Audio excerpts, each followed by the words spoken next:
काय हो मंडळी, रोज पोहे आणि उपमा खाऊन कंटाळलात तर आज पोह्यापासून मस्त एकदम चटपटीत असा कुरकुरीत नाश्ता बनवतोय। त्यासाठी लागणार आहे आपल्याला उकडलेला एक बटाटा। तर इथे छान फोडी करून मी इथं हा उकडून घेतलेला आहे आणि त्यानंतर आपल्याला एक वाटी इथे पोहे घेतलेले आहेत। तर पोहे आपल्याला मिक्सरमधून फिरून घ्यायचे, छान अशी पावडर तयार करून घ्यायची आहे। त्यानंतर बटाटा छान मॅश करून घ्यायचा आहे। तयार केलेली पोह्याची पावडर घालायची, मीठ घालायचे, चिली फ्लेक्स घालायचे, चाट मसाला घालायचा आहे। त्यानंतर बारीक कट केलेली कोथिंबीर घालायची। बस बेसिक मसाल्याची ते वापर केलेला आहे आपण।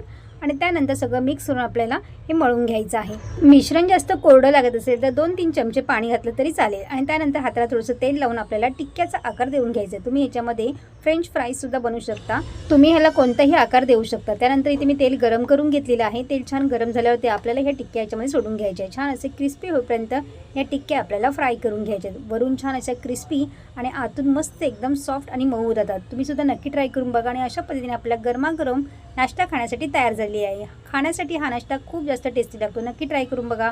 रेसिपी आवडली असेल तर लाईक, शेअर आणि नक्की सबस्क्राईब करा।